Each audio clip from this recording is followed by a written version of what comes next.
durar y transcurrir. No nos da derecho a presumir, porque no es lo mismo que vivir, honrar la vida,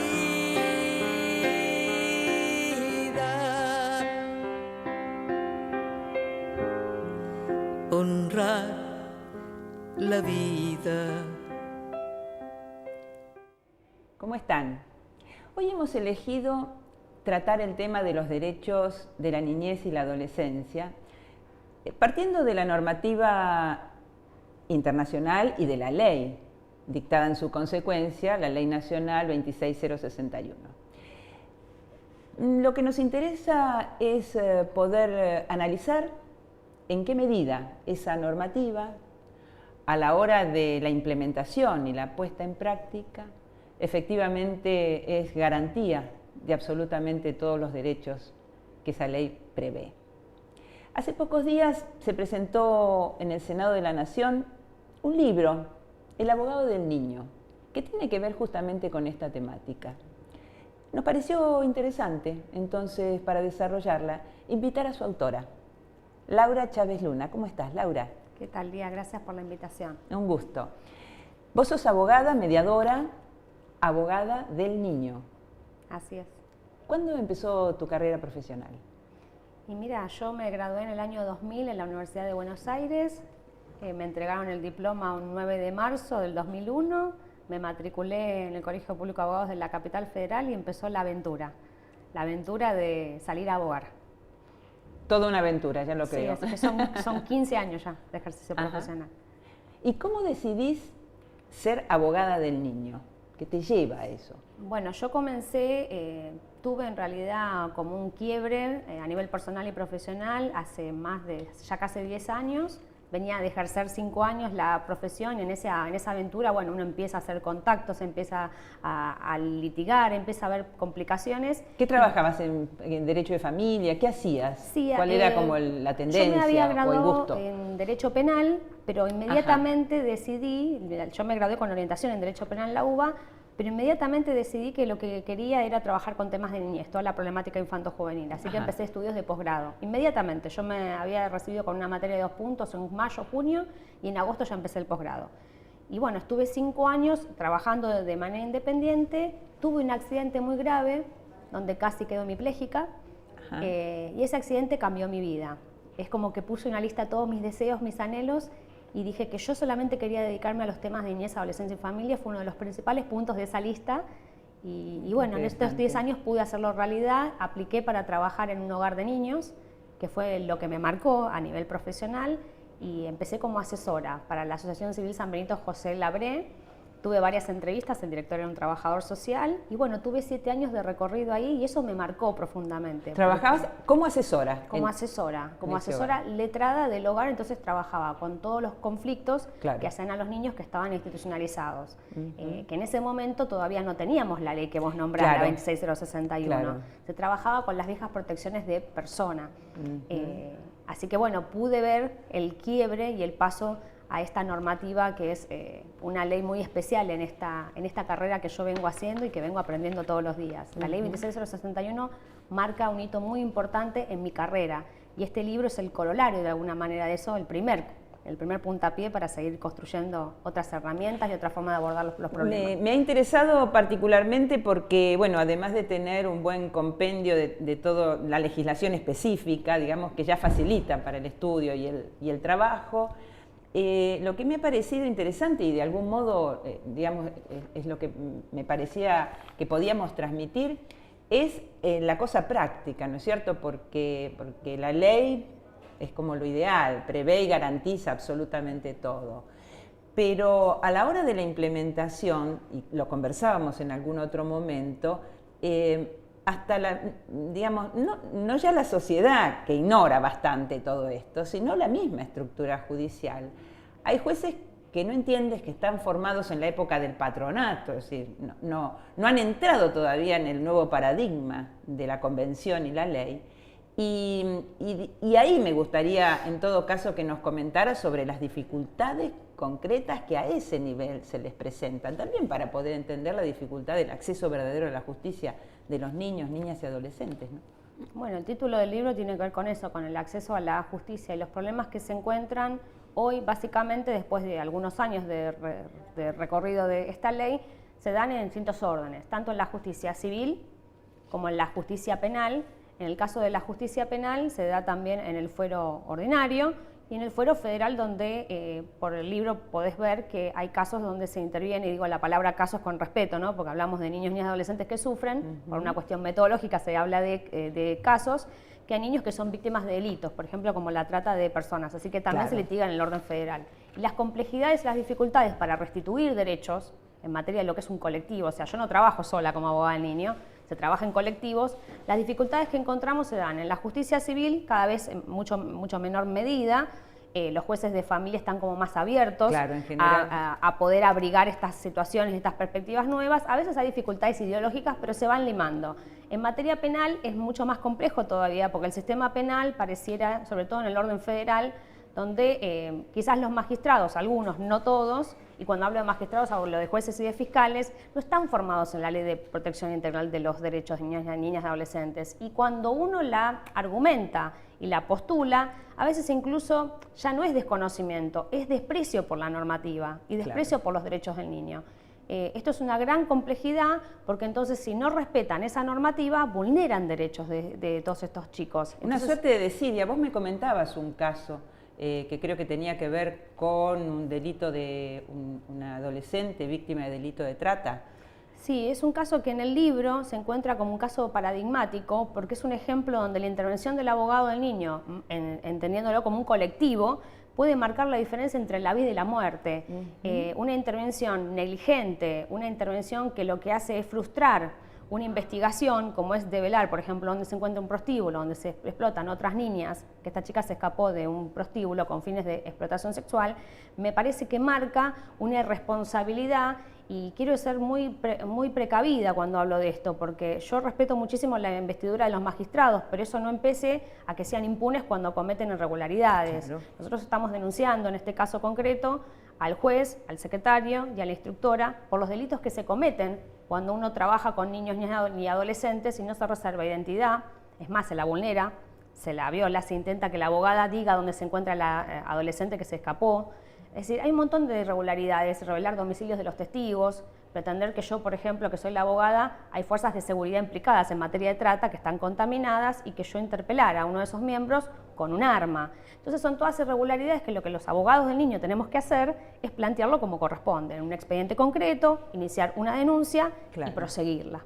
En esto quiero ser prudente porque estas son todas denuncias que están en trámite, pero sí me interesa que quede puesto de relieve que en la justicia federal hay algunos magistrados que no están trabajando de la manera en que corresponde, y no es por, vos decís desidia, sería hasta muy bondadoso hablar de esta manera, claro, que en si realidad no es exactamente, es doloso, porque claro, los delitos que nosotros...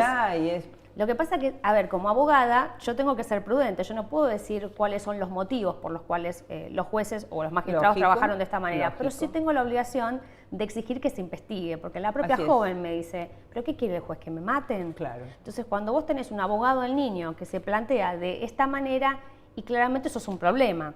Eso es un problema porque vos sos independiente, yo no pertenezco, el abogado del niño no pertenece ni a la órbita. Es interesante aclararlo, no es algo que esté instalado en la sociedad, cómo funciona, en qué caso se recurre, quién tiene el derecho a designar el abogado, cómo hace. Me parece interesante que comentaras todo esto. Bueno, básicamente en Ciudad de Buenos Aires hay una diferencia con la legislación en la provincia de Buenos Aires, y hay legislaciones en cada uno de los territorios, digamos, es una cuestión, digamos, nacional, porque la ley es nacional, pero cada provincia puede decidir incluso cómo va a legislar esta situación. Claro. En la Ciudad de Buenos Aires hay un decreto reglamentario, y lo que explica es que el abogado del niño, ¿qué hace? Es atender a los intereses personales del niño, no pertenece a ningún poder, no pertenece ni al Poder Ejecutivo, ni al Poder Legislativo, ni al Poder Judicial. Es un abogado de la matrícula independiente especializado en niñez. ¿Cómo se llega? La autoridad de aplicación de la ley, ¿sí?, en la Ciudad de Buenos Aires, es el Consejo de los Derechos de Niños, Niñas y Adolescentes, que lo que hace es garantizar que los niños tengan, sobre todo los que están institucionalizados en hogares, tengan abogados gratuitos. ¿Y cómo lo hace? Puede hacerlo, como dice el decreto reglamentario, a través de la firma de convenios. Entonces firma convenios con algunas organizaciones. Hasta donde yo tengo la información, tiene firmado un convenio con el Colegio Público de Abogados, que tiene un registro al cual la gente puede dirigirse, y la Asociación Amanecer, que tiene un programa que se da en la UBA, que es Abogados por los Pibes. Más allá de eso, que es lo que garantiza de manera gratuita el Consejo de los Derechos, cualquier abogado de la matrícula que esté especializado en temas de niñez puede ser designado como abogado del niño. ¿Cuál es el conflicto? El conflicto hay distintos conflictos. Uno por la designación conforme la edad y otra conforme lo que los jueces quieren entender. ¿Por qué? Porque la Corte Suprema ha tenido jurisprudencia muy errática sobre esta cuestión. Primero aplicando el Código Civil vigente, que es el Código Civil vetusto, y no el que va a entrar en vigencia ahora, pero que ojo que también tiene sus bemoles, porque en materia de capacidad progresiva sigue diciendo que los representantes son de los niños, siguen siendo sus progenitores. Entonces la jurisprudencia de la Corte ha entendido, por el Código Civil actual, que si los niños son menores de 14 no pueden designar abogado. ¿Sí? Esto es un grave problema. Menores de 14 los menores de 14, según el Código Civil vigente y según la jurisprudencia de la Corte, no podrían designar, lo cual es un grave error. ¿Por qué? Porque están dejando afuera, primero que la Convención no habla de edades, la ley tampoco, están introduciendo elementos que no corresponden, vulneran derechos. ¿Por qué? Porque el criterio para atender es la capacidad progresiva. Claro. Es el desarrollo y la madurez que tiene el niño para entender a quién está eligiendo como su abogado. Porque se elige en base a empatía también. Hay un montón de vínculos que se construyen con los pibes. Y la Corte olvida que los niños que están en los hogares, por ejemplo, porque el Código Civil se aplica no solamente a la clase media, se aplica a todos, estos niños que se encuentran en dispositivos de albergue, si no cuentan con un abogado, no se puede acelerar la plena vigencia de sus derechos. Claro. Entonces puede que queden institucionalizados mucho tiempo si no trabaja el órgano administrativo de la manera adecuada, o puede que las situaciones de adoptabilidad que deberían concretizarse no se materialicen. Y entonces, ¿cómo juega eso para los que no han llegado a los 14 años? ¿Cómo no tienen acceso los otros niños? Ahí está. ¿Por dónde está el vericueto, digamos? Bueno, yo particularmente en todas las situaciones en las que yo he intervenido, ¿por qué llegás a la Corte Suprema? Si los jueces de primera instancia rechazan esa designación. Exacto. A mí, salvo en un solo caso, no me rechazaron jamás. Ese es el tema también. Yo creo que también tiene que ver un poco van haciendo en cómo, lo suyo, digamos. Exactamente, que los jueces de primera instancia, vos llegás hasta la Corte Suprema porque en primera instancia dijeron no. Claro. Ahora, también hay que cuidar mucho en cómo uno se presenta como abogado del niño, de no quedar contaminado o alienado con los intereses de los progenitores cuando hay progenitores en pugna. Sí. En el caso de niños institucionalizados, cuidar muchísimo el canal de intervención. Si hay un niño que está en una institución, hay una medida de protección dictada, hay un acto administrativo, interviene entonces una defensoría comuna, interviene un hogar. Hay que saber presentarse, hay que respetar a todos los actores. Uno no va a tocar la puerta del hogar, vengo acá, soy abogado, vengo a dar una tarjeta. Correcto. Hay una ética profesional que se juega en saber cómo uno tiene que manejarse y llegar al niño. Yo me he presentado por niños cuyas edades eran menores de 14, el mayor tenía 11, y he sido aceptada como abogada que ellos me habían podido elegir. El tema es si el niño puede elegir. ¿Y cómo es esa parte? Ahí está. Cuando el niño elige. Cuando el niño elige. Bueno, en el caso concreto a mí me habían llamado de un organismo que se encarga de niños extraviados, que venía trabajando con los papás que estaban en situación de calle. Y advertían que estos niños no tenían una tutela efectiva de sus derechos.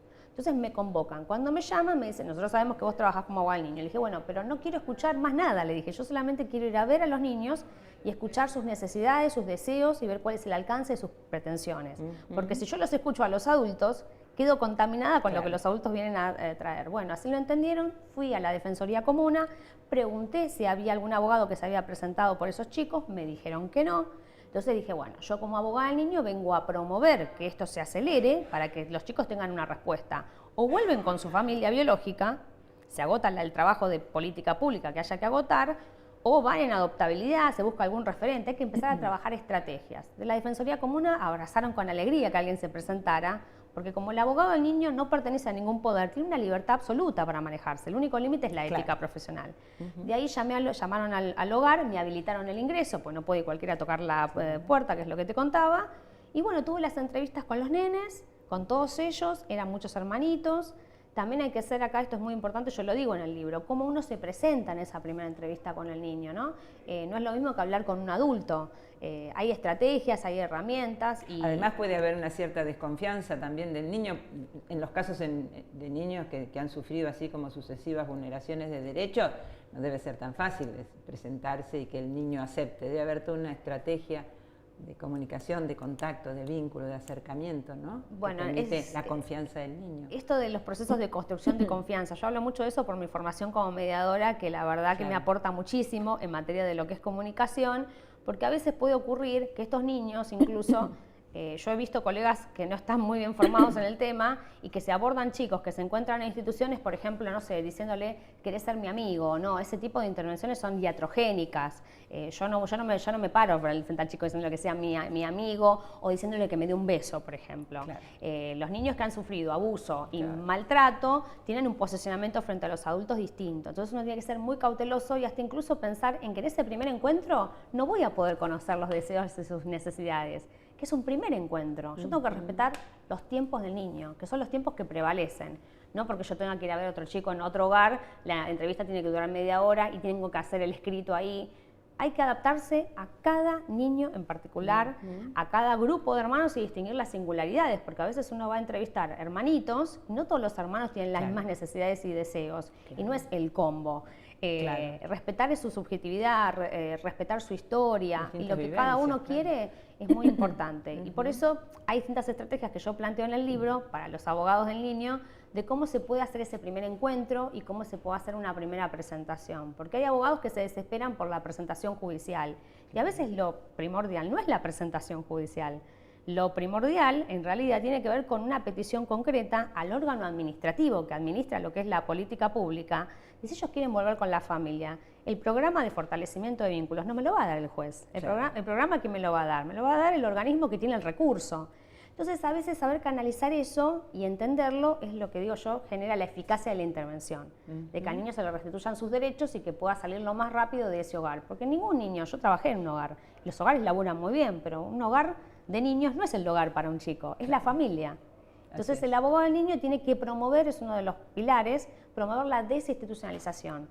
En distintas provincias se están trabajando con proyectos de ley, por ejemplo, para trabajar lo que es abogado del niño, y uno de los fundamentos tiene que ver con que el abogado del niño está enderezado a promover la desinstitucionalización. Eso te iba a preguntar, digamos, si se está concretamente, digamos, trabajando, bueno, vos me decís que en algunas provincias lo están haciendo, porque es una formación muy específica, la del abogado del niño, que no solo tiene que ver, digamos, con la normativa o una formación en términos de ley, sino básicamente de cosa de vínculo personal, como abordar. Ustedes además trabajan con un equipo interdisciplinario, no trabaja solo el abogado del niño. Bueno, esto es importante. Uno de los, volviendo y tomando un poco lo que decíamos antes de cómo se designa, yo te contaba esta experiencia, pero también las otras experiencias son que el Consejo directamente deriva a los organismos que tiene conveniados para que se le asigna, se llama, que es una designación, en realidad no es una designación, para mí es una derivación, porque si el niño no genera empatía con ese abogado tiene derecho a elegir otro. Después también pueden los jueces advertir, los magistrados pueden advertir esta circunstancia y pedir por oficio al Consejo que se le designe un abogado para este niño como garantía de procedimiento. En las provincias, en algunos casos, te voy a contar la experiencia de la provincia de Buenos Aires, cuando vos hablas de los equipos interdisciplinarios, el primer registro que toma la posta, el primer colegio de abogados, es el Colegio de Abogados de Lomas de Zamora, que tienen un registro de abogados del niño. Ellos dictaron una capacitación especial para sus matriculados, es una especialización.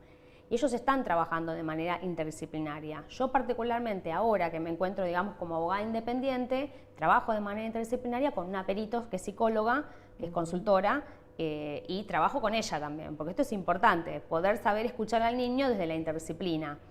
Porque a veces hay niños que verbalizan determinados deseos y necesidades y en realidad desde el plano subjetivo hay otras cuestiones que uno como abogado no puede advertir. Por supuesto. Entonces uno tiene que reconocer los límites de la disciplina jurídica, perderse en la interdisciplina para volver a encontrarse.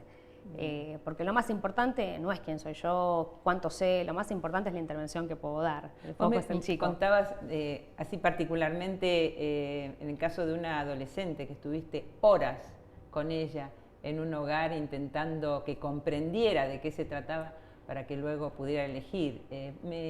Si pudieras comentarlo, porque me parecía muy, muy interesante el proceso, ¿no? Bueno, en realidad muchas de las intervenciones que se leen en el libro tienen que ver con procesos a veces de horas, y yo los cuento como muy complejos, porque tenían que ver con la construcción de confianza. Era una joven que es víctima de trata, que se le había aparecido el tratante, que estaba totalmente abandonada en su subjetividad, estaba resignada a que se la lleven nuevamente porque el Poder Judicial no le daba respuesta.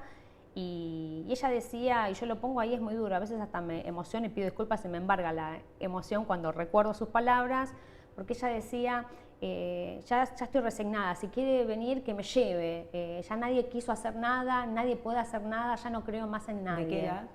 Y en ese momento ya tenía 15, 16 años, hoy ya tiene 19. Y tenemos buenas noticias, porque ese tratante va a juicio oral y público por todos los hechos de trata. Y estamos yendo por la asociación ilícita uno por uno. Además descubrieron, digamos... Sí, pudimos trabajar esa situación, darle seguridad, que un juez civil con competencia en familia hiciera lo que no hace un juez penal, lo cual es una aberración, y tuvimos que seguir luchando con el juez federal. Y en esa intervención tardamos mucho tiempo porque fui acompañada por una persona del hogar en esa entrevista, que es la persona referente, una trabajadora social, y ella estaba como desválida. Y en esa primera entrevista, pese a que me decía que no creía en nadie, empezó sola a contarme.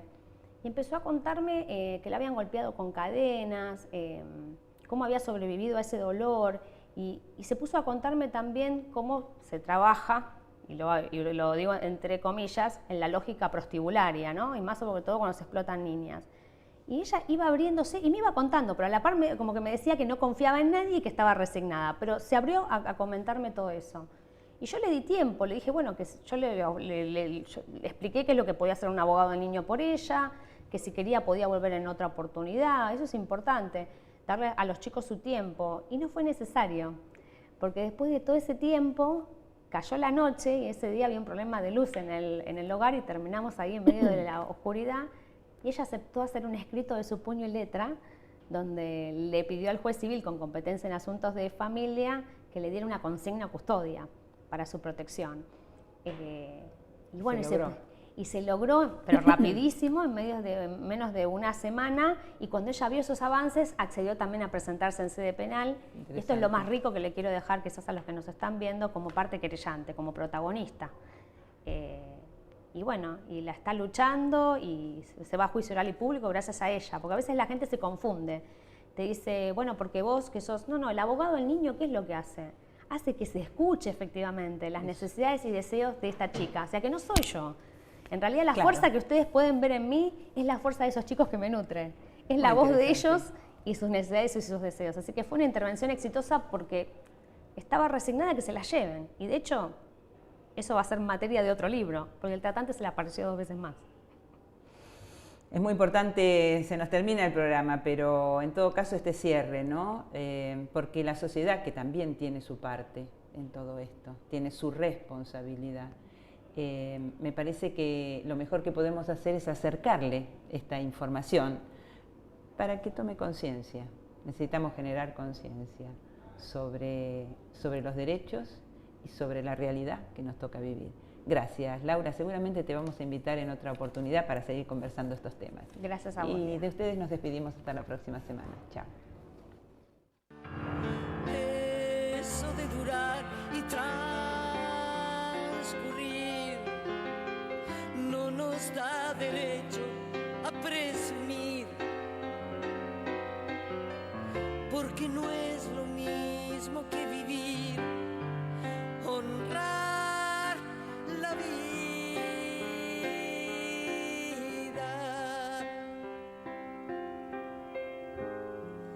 honrar la vida.